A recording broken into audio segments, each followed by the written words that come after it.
Tasavvur qiling, kafeda turibsiz va sizda ikkita tanlov bor. Birinchisi oddiy choy, ikkinchisi kofe. Siz ozgina o'ylanib turasizda, keyin kofeni tanlaysiz. Oddiy qaror, to'g'rimi? Lekin aslida siz hali bu qarorni qabul qilishingizdan oldin miyangiz уже qabul qilib bo'lgan edi. To'g'ri, bu gap g'alati eshitiladi, lekin ilmiy tajribalar shuni ko'rsatadiki, bizani ongli qarorlarimiz ortida ongsiz jarayon ishlaydi. Bu jarayonni biz 3 ga bo'lib olsak bo'ladi. Birinchisi bu ongsiz bosqich. Miya variantlarni sezadi, avvalgi tajribalarni eslaydi va his-tuyg'ularni baholaydi.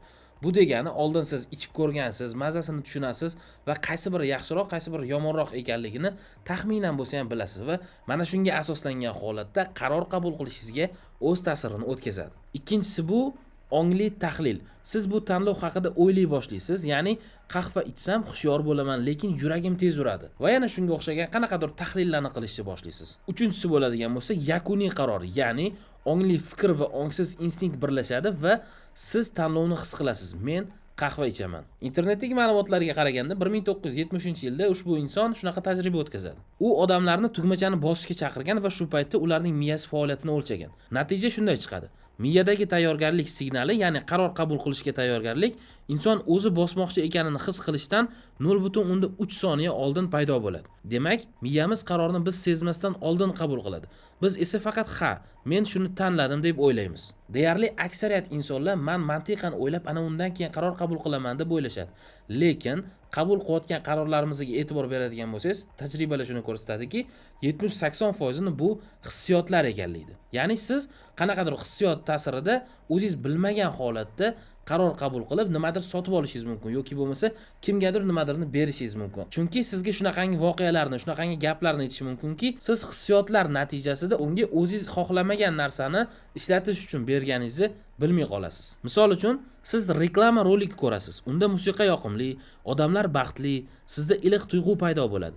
Natijada siz mahsulotni mantiqiyan emas, emotsional tanlaysiz. Miya bu jarayonda his-tuyg'ular markazi va mantiqiy fikrlash markazi o'rtasidagi muvozanatni saqlaydi. Qabul qilayotgan qarorlarimizni yanada yaxshilash uchun nimalarga e'tibor berishimiz kerak? Birinchi o'rinda vaqt bering. Ya'ni siz his-tuyg'ularingiz bilan mantiqiy fikrlaringizni birlashtirib, undan xulosa olib, ana undan keyin qaror qabul qiladigan bo'lsangiz, bu emotsional qilingan qaror bo'lmaydi. Ikkinchisi bo'ladigan bo'lsa, o'zingizga o'zingiz savol bering.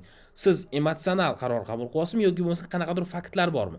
Odatda marketingda shunaqa ishlatishadiki, sizga biror bir mahsulotni ko'rsatishadi va sizga emotsional ta'sir qiladigan gaplarni aytishadi. Misol uchun, bizani mahsulotni olib, siz ota-onangizga beradigan bo'lsangiz, ota-onangiz sizdan xursand bo'ladi, siz xursand bo'lasiz, ota-onangiz sizdan rozi bo'ladi va shunga o'xshagan qanaqadir gaplarni ishlatishadi.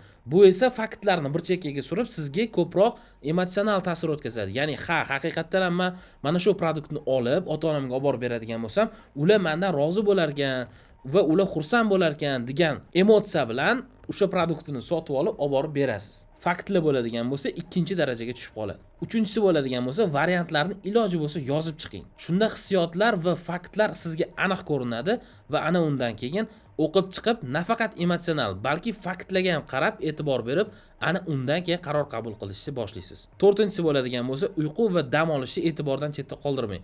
Chunki o'tkazilgan natijalar shuni ko'rsatadiki, charchagan miya tezroq, lekin yomonroq qaror qabul qilar ekan. Xulosa qilib aytadigan bo'lsak, miya har bir qarorni bir zumda tahlil qiladigan super kompyuterga o'xshaydi. Lekin u faqat raqamlar bilan emas, balki xotira, his-tuyg'u va tajriba bilan ham ishlaydi. Demak, bizani mantiqiy tanlovlarimiz aslida miyaning ongsiz algoritmlarining natijasi. Shunday ekan, keyingi safar qaror qabul qilayotganingizda ozgina to'xtang va o'ylang. Bu qarorni siz faktlarga asoslanib qabul qildingizmi yoki bo'lmasa turli xil his-tuyg'ulargami? Agar video siz uchun ozgina bo'lsa ham qiziqarli va foydali bo'lgan bo'lsa, albatta like bosib kanalga obuna bo'lishni unutmang. Chunki keyingi videolarimiz bundan ham yaxshiroq va manfaatliroq bo'ladi. Ko'rishguncha